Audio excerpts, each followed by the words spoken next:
안녕하십니까. 자, 양진석 세무사입니다. 자, 이번 시간에는요, 거주자, 비거주자 분류. 이거 실무상으로 굉장히 애매합니다. 거주자, 비거주자 분류가 됐을 경우에 양도소득세, 그 다음에, 자, 증여세, 그 다음에 상속세 신고 시, 자, 주의돼야 할 사항에 대해서 하나씩 살펴보도록 하겠습니다. 먼저 이제 결론부터 좀 설명을 드릴게요. 거주자, 비거주자 분류를 하기 전에 세목에 대한 주의사항에 대해서 좀 설명을 드리면, 먼저 양도세입니다. 우리가 양도소득세 거주자하고 비거주자가 있을 거 아닙니까? 거주자, 비거주자 중에 1세대 1주택부터 볼게요. 1세대 1주택 비과세 적용은요, 지금 현재 거주자에 대해서만 비과세 적용을 받습니다. 그래서 보유 2년에다가 그다음에 조정대상 지역일 때는 2년 거주 요건이죠. 요걸 충족했을 때는 12억까지는 비과세인데요. 비거주와 관련에 대해서는 비과세 규정이 없습니다. 무조건 과세입니다. 두 번째, 장기보유 특별공제 표 2입니다. 장특공제가 표 1과 표 2가 있죠. 표 1에 대해서 간단하게 설명드리면 보유입니다. 15년 이상이 됐을 때는 최대 30%까지 공제를 받고요. 년마다 2%씩 증가가 되는 구조로 돼 있고, 장특공제 2는요, 보유와 거주 기간을 나눠서 보유 최대 10년, 거주 10년에서 4포인트씩 연마다 증가가 돼서 각각 40, 40에서 최대 80%까지 자 공제가 되는 게 1세대 1주택 장특공제 2입니다. 이에 반해서 비거주자와 관련에 대해서는요, 표 2 적용을 하지 않습니다. 즉 표 1 적용만 합니다.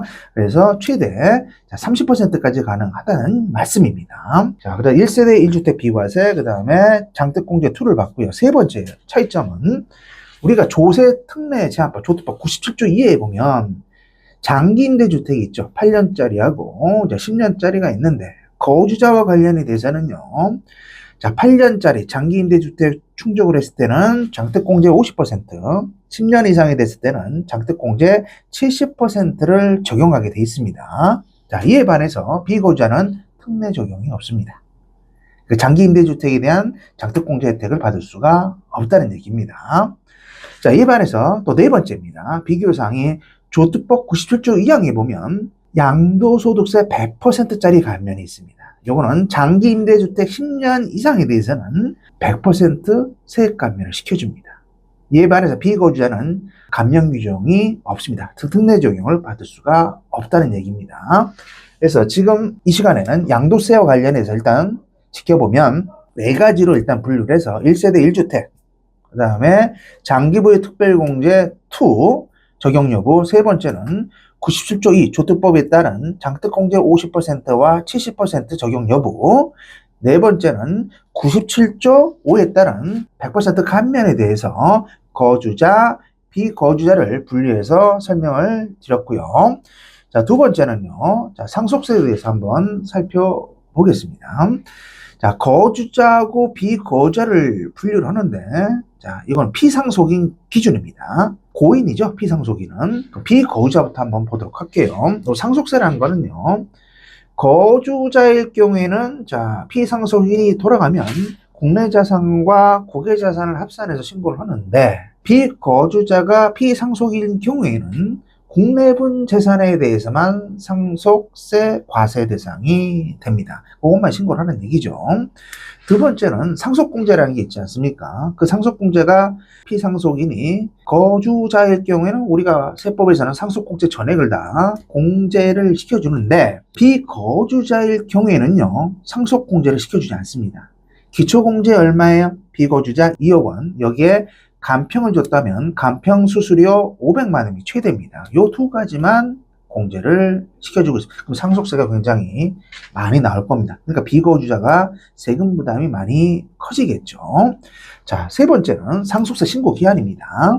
상속세 신고라면 보통 우리가 사망일로부터 6개월 이내에 신고를 해야 됩니다. 근데 비거주자와 관련되는 거는요, 9개월입니다.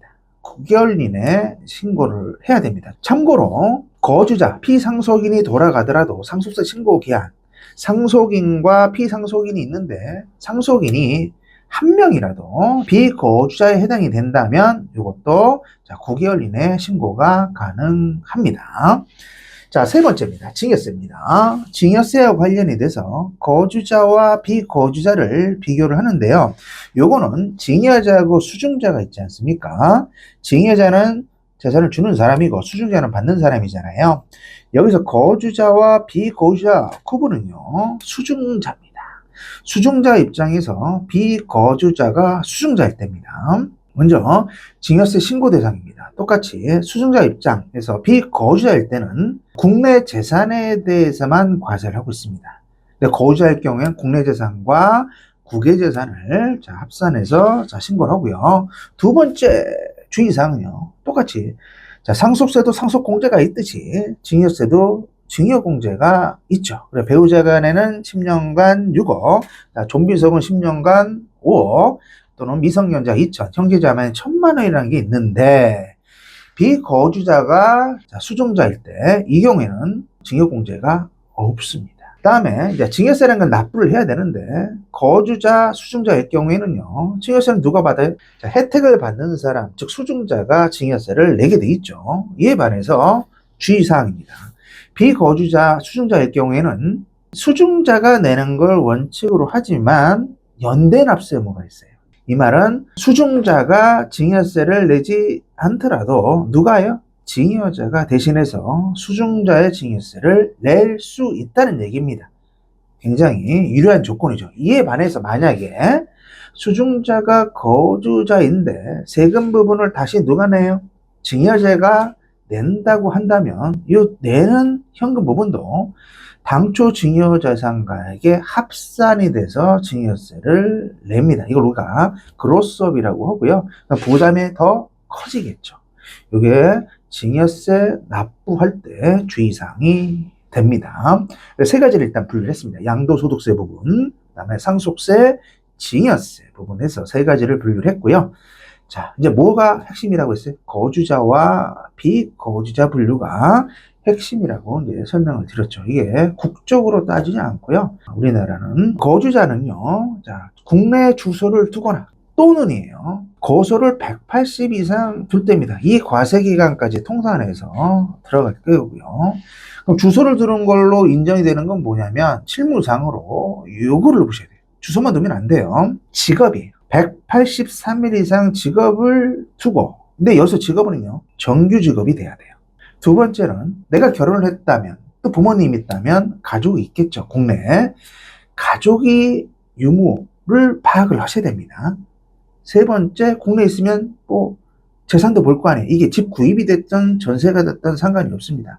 그래서 기본적으로 가장 좋은 건 주소를 두고 국내에서 직업을 가지고 가족과 같이 살 테니까 가족의 생계 유무, 그 다음에 재산 유무까지 종합적으로 판단해서 주소 유무로 파악을 하고요. 근데 두 번째 뭐랬어요, 제가? 거소를 두는데 180 이상 둘 때는, 자, 이것도 거주자로 보는데 이거는요, 애매합니다. 왜냐? 외국에서 가족들이랑 사는데 나만 국내에 들어왔을 때, 이거 뭐 어떻게 돼요? 1년, 2년 거소를 했다고 칩시다. 이 거주자인가요? 그래서 이 부분이 이제 물음표를 찍는 거예요. 다시 들어가서 이제 판정 여부를 디테일하게 한번 살펴보도록 하겠습니다. 이 부분 이제 파악을 하시고 분류를 하시면, 자, 정리는 될 것 같아요. 1단계, 2단계, 3단계로 나눌 수가 있고요. 자, 1단계, 거주자 여부 판정 기준이, 자, 첫 번째, 180 이상 어떻게 돼? 계속 직업을 갖고 있고, 정규 직업입니다. 두 번째, 가족이 있고, 내 직업과 재산 상태로 봐서 계속해서 183일 이상 국내에 거주를 줄 거라고 인정이 될 때예요. 1단계예요. 그 다음에 네 번째가 거주자 또는 내국법인에 투자를 할 수 있죠. 국외사업장에. 해외 현지법인에 지분이 100%입니다. 95%, 90% 인정하지 않아요. 거기에 파견된 임직원, 이거 전부 다 거주자로 1단계로 볼 수가 있어요. 또 국외공무원도 거주자로 볼 수가 있습니다. 그 다음에 세 번째 하나 빠뜨린 게 있는데, 요건 외국 항행 또는 스튜디오스, 선박이나 항공기 있잖아요. 이런 경우는 계속해서 뭐 국내 거주하는 기간이 짧을 거 아닙니까? 생계를 같이 하는 가족이 거소하는 거주하는 장소나 승무원이 이제 근무를 끝나고 올 거 아닙니까? 국내로. 체류한 장소가 국내에 있는 경우에 국내를 주소를 둔 걸로 판정을 합니다. 이게 1단계 판정 기준이 됩니다. 그 다음에 2단계 판정 기준을 보면 이중 거주자 판정이 있어요. 자, 이렇게 보면 돼요. 제가 한국에 뭐가 있어요? 직업도 있고 아파트도 있어요. 자, 그런데 미국에도 직업이 있고 아파트도 있어요. 그럼 미국 세법상 또 거주자가 될 수도 있고, 또 어떻게 돼요? 한국에서도 거주자가 될 수도 있잖아요. 이중으로 해서 거주자가 됐을 경우에 이제 판정을 어떻게 하느냐. 이 문제가 2단계 판정 문제가 돼요. 그래, 국내 세법상 거주자에 해당되더라도 국외에 일정한 거처가 있거나 미국이라고 가정했어요. 또는 소득이 발생하는 경우에 외국의 거주자가 될 수도 있다. 자, 이런 경우에는 어느 세법을 적용할 건지 이제 3단계 규정으로 빠져 나가는 겁니다. 그래서 이중 거주자일 경우에는 조세 조약이 있어요. 나라마다 우리나라, 미국, 우리나라 뭐 대만 이런 식으로 해서 이 조세 조약이 있는데 조세 조약을 통한 거주지국 판정을 하시는 단계로 넘어가요. 이게 1단계부터 5단계까지 있는데 1, 2단계만 설명을 드려도 다 판정이 될 거라고 생각합니다. 자, 1단계가 뭐냐? 항구적 주거지역이에요. 이건 전세도 포함이 됩니다. 그러니까 미국이나 한국인데 항구적으로 내가 어디에서 계속해서 살 것인지 판단하는 게 1순위입니다. 근데 이건 좀 애매한 경우가 있어요. 2순위에서 다 결정이 돼요. 2순위 판정 기준은 뭐냐? 중대한 이해관계의 중심지예요. 소득이 어디서 발생하느냐가 핵심이에요. 그래서 주된 소득이 한국에서 떠버리면 거주하러 가는 거고요. 미국에서 떠버리면 뭐가 되는 거예요? 미국의 거주자가 되는 겁니다. 3단계까지 판단을 하셔야지 이중국격자입니다. 자, 우리나라의 거주자 의무를 판단할 수가 있다는 얘기입니다. 그래서 이번 시간에는 제가 거주자, 비거주자 분류를 통한 세목 중에서 양도소득세, 상속세, 증여세, 중점 체크사항인 세법상 내용에 대해서 살펴봤습니다. 네, 감사했습니다.